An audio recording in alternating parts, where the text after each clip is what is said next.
NBA Clash of the Stars 2025 tuk zana LPS Arena nung dona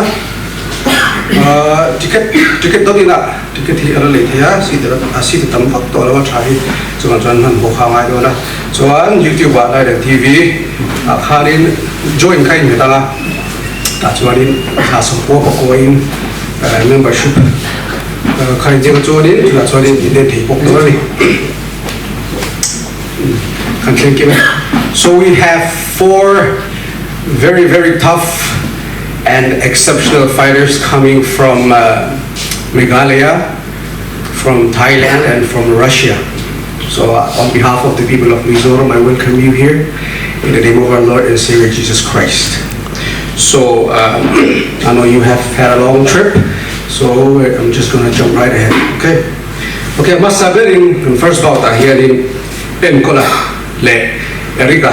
Ay neka Penkola hi a fight to court hi Voikat 1 win 2 draw 1 loss ani ha so Erika debut doni so Denisa le Frankia ro nek neka ani debut veve ro kada tu veve ani boka chumi so Luboya le Joinong room ay neka nga Luboy hi 1-0 ani ah Joinong room hi debut doni chumi so in kan ma le mem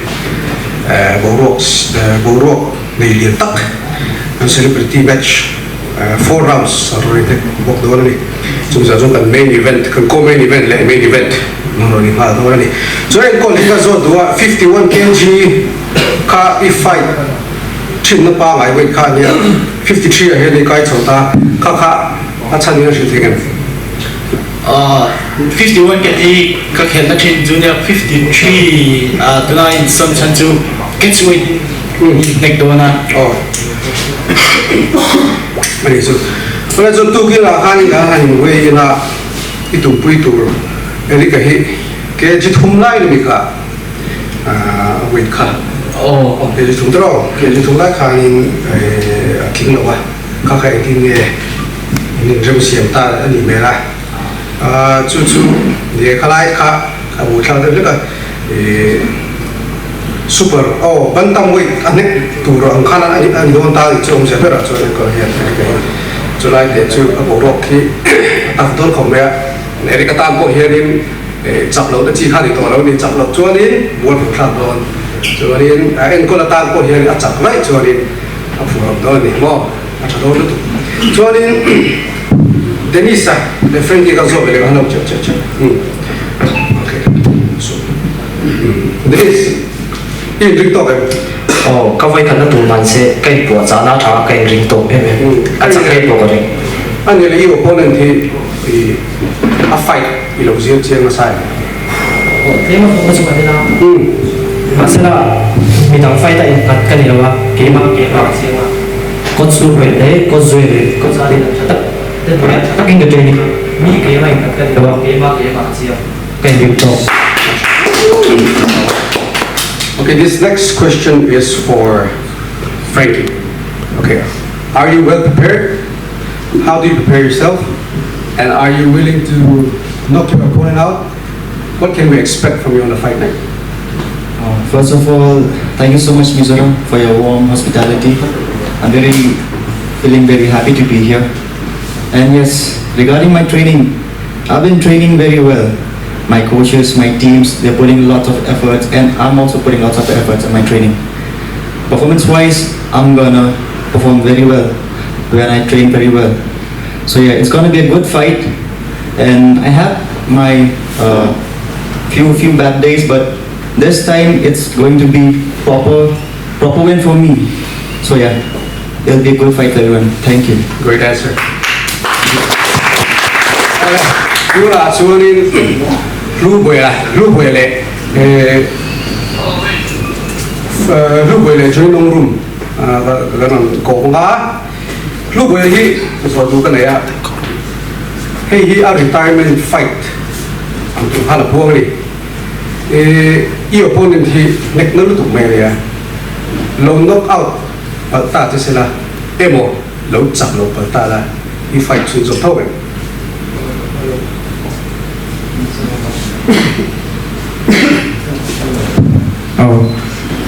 Sebenarnya zoran lumayan patien he fight kente patien vawan ya mas sebenarnya patien cuma lomtum se zonin zona kan tum palong ta se Kalau tak saya, lo knockout tak sih lah. Ebo, cakap apa tak lah.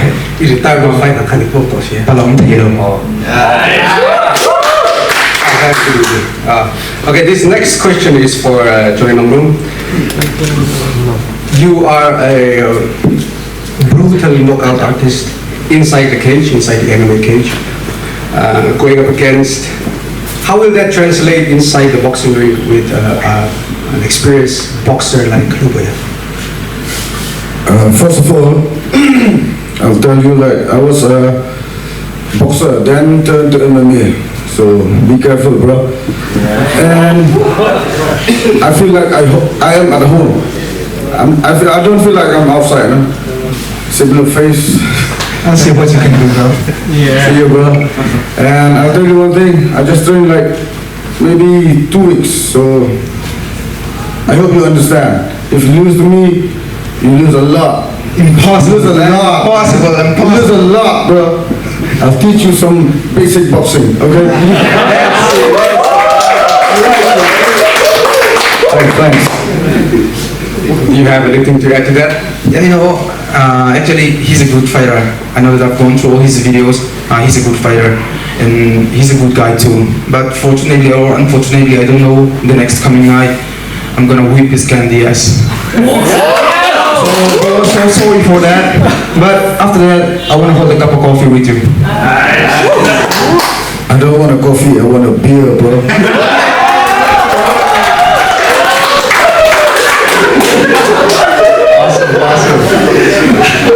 Moving on. We'll save that for later, huh? Let's on. Ole, tu na here, ra la here opponent tu here, that's here wa.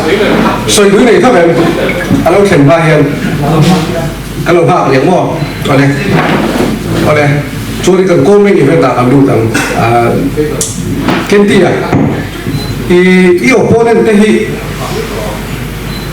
i bệ số chín khúc mày à, TV à, i fight kan một tiệt, bắt đầu lên. I fight kan bu sum sum hi cho đến nhiều opponent thì phải so yêu chuyện là hình sản phẩm chuyện anh nói chuyện đâu đi tu là hiện mà hiện ở Russian bắt chân sang sát tắc 6-2 lại mấy mà chọn đó là im hiện cái ngày riêng độ mà sao King of Animali Jarafa nila man. Sakit bak may medyo bang siya nila. Hate kapoy mo ba? All right. My next question is for Mikhail. Okay, so yes, I know you're a God-fearing man, and I respect the fact that you don't want to trash talk, but just give me a simple answer. On a scale of 1 to 10, how badly do you want to knock out your opponent? I don't want to knock out. I want to just show good boxing skill. All right. Everybody know. Because boxing is like art, you know. It's not like fight, you know. It's like sweet science. All right. I press out the level punya na zona kan mai I hegan mizo fighter te ka soibi ka an thakho me mizo fighter te kan nei chani mizo hian ni azin ani na ta chuani kan pheken dewa nga he kan nei zo ka e chora ma te po khoi lo ba state ta te an chho pe hian ni ku be hian na mo mai lo alo le ngai lo ni ma se kan chacha ba politics ya sa chu lo chuani khen thui har sa ni kan fighter te ho te Mizoram professional fighter lo hu to te po hi an ti lang ne se ni kan fighter te hian lo ta ka chuani khami an opponent te kha an chi ni lo an regional te po nge lo la ve hat mi te po ina cha an ti ang chi na khan ya ma se kan fighter te ho hi an ti lang ne se chi zo ni chu van chuani kan main event le ko main event ta bi te po hi ni sang te ai gum thum lai alo zo to alo inactive to ta chuanin heta pu na hian title fight alo siani chu adi tan hianin redemption ka ang si do na sang te atum thum alo zo to boxing khami tum tok tu khan amu do na chuanin chu thian bok chuanin kan ko main event ta po John Ken ti hard puncher ni kan sia John Ken ti la ya tu pui tu pa po hi mi ta fut pa ni boxing professional boxing po na ben na kala po nek ti ni ta fut ko ni chu ai nek tu hi amu nom don ti kha ka soi tu a ni pui te ticket lo la in chiu lo ma mu nom don ole chu tu ra chu ri press ne na khar press la ma khanin mic kha ka la na ga du lo zo tu la chuanin chu khami a po khanin ni pui ho te po khanin no zo te po ka chu zo chuan ten square of tira na ma yan chu kan to ba ne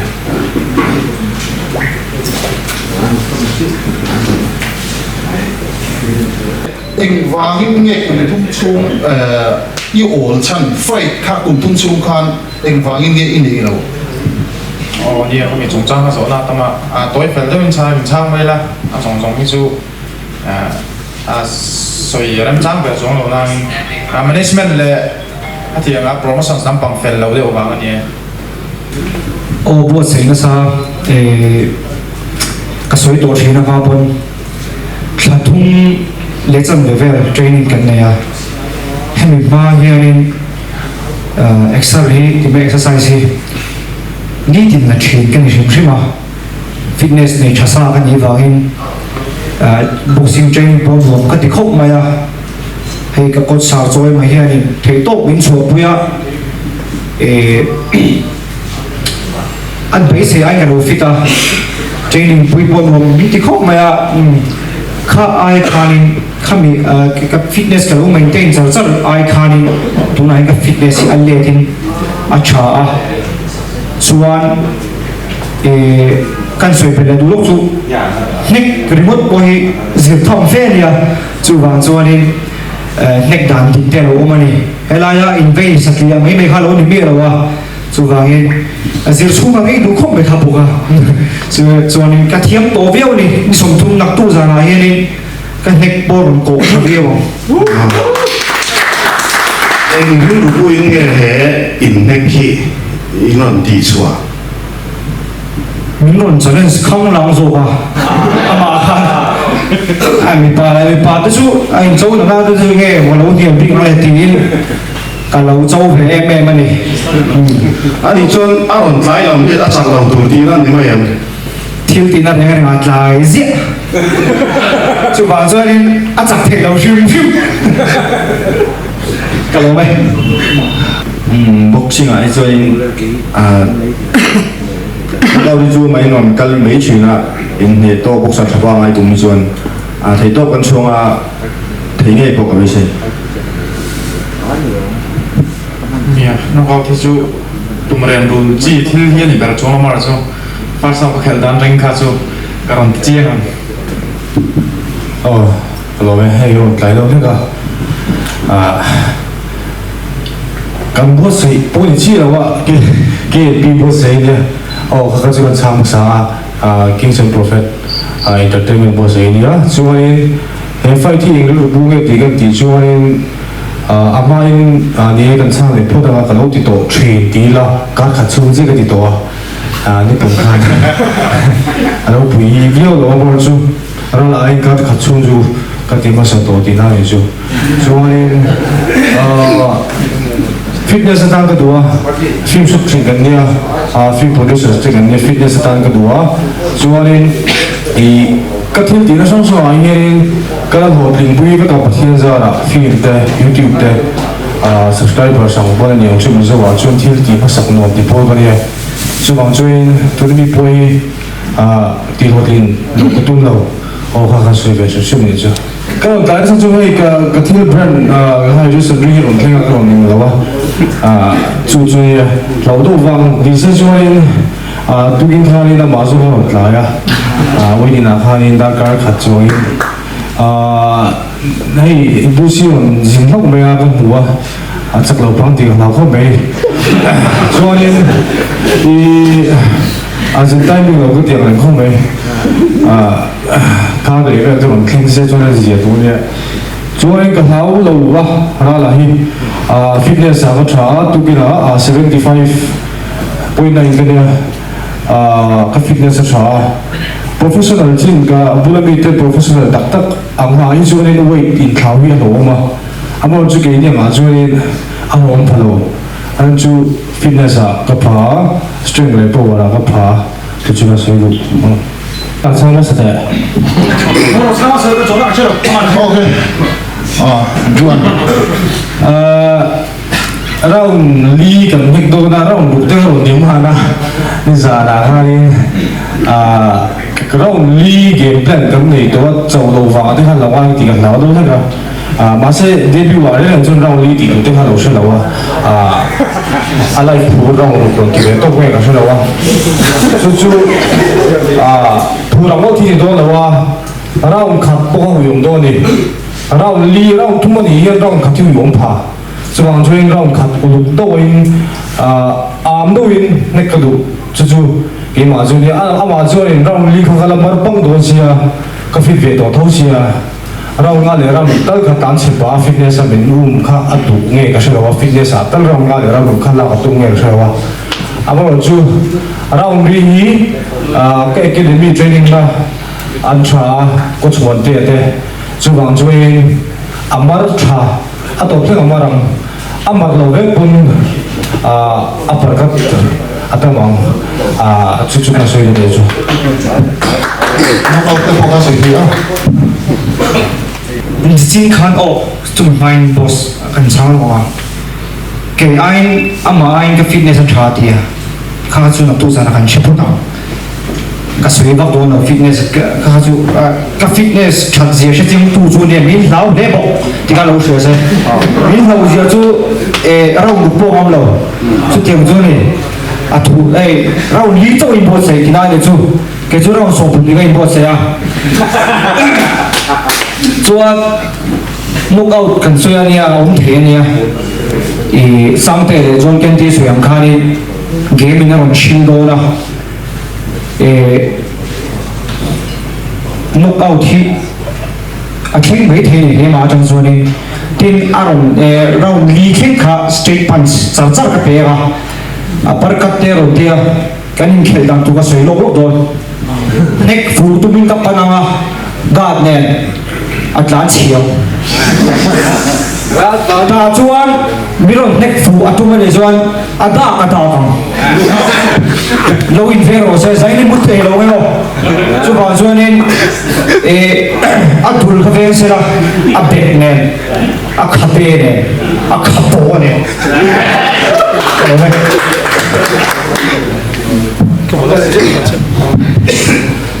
chakna ro li ba kan ma lo rau so ba hi ve kha ai lo we ma ne chuan na se ve do chuan ho pu ni na ve a i lo na yo a thu ti tak tak chuan lo ye ho pu ni na chu bang chuan le soi no ri chu a tan chuan ra ta da ni ya kan mi zo boxer te hi discipline le than tu kan ni sina ka soi dong ka ni fighter chan ni world class fighter an ni ba ki ko vela he anum chuang lo amara chu opportunity hi om lo ba a support hi om thala ni ai chu ra phei chuan in ken ti te ho te a picture in nge etilaya olympic contender te po an tu thu fo ma se khat tilai di hula khain an thleng bai thei si lo ba kami system ka hoi de tari ma se professional fighter chuan in promoter an that chuan in khita anam thei ni chu bang chuan in khabi chance kha kan la veya hey ti ba tha chu bang chuan in ba ka so chho ja tu ra dan hai chho lo le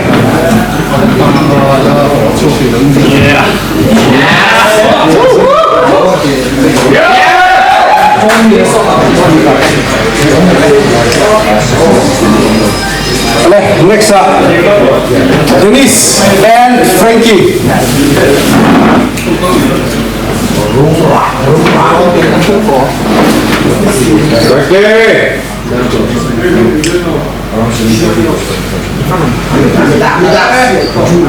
Yes, yes.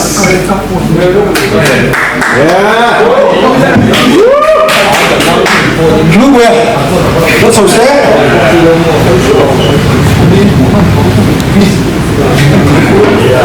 Johnny Mauro.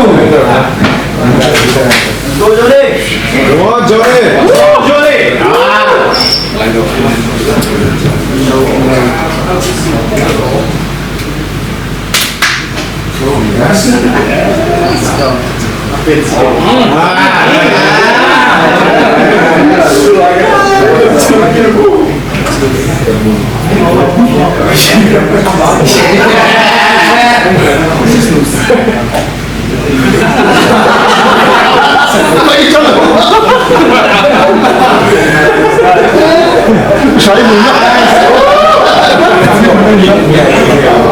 All right.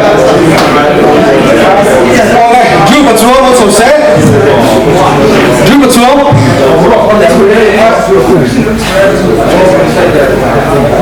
Rala, yeah, oh,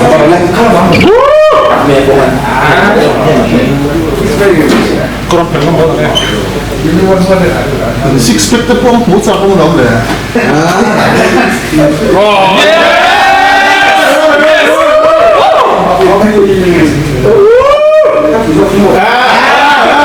식사가 내려온 거. 이때 빼가네.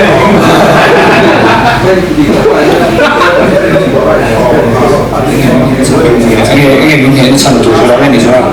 Cái mình thấy nó sẵn tủ một cái này vào đây để itu kok orang sih kalau itu kan kalau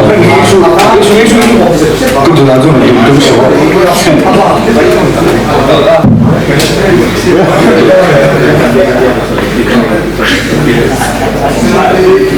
Oleh tuan call main event Mikael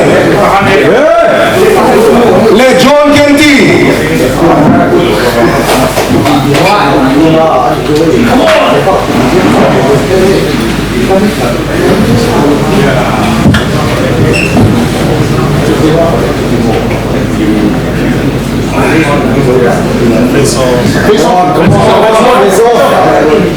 Yes.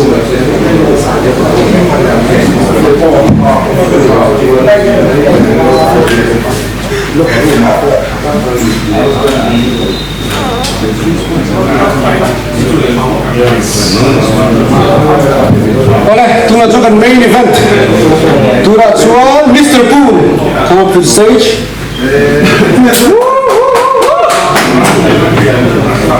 Santai ya.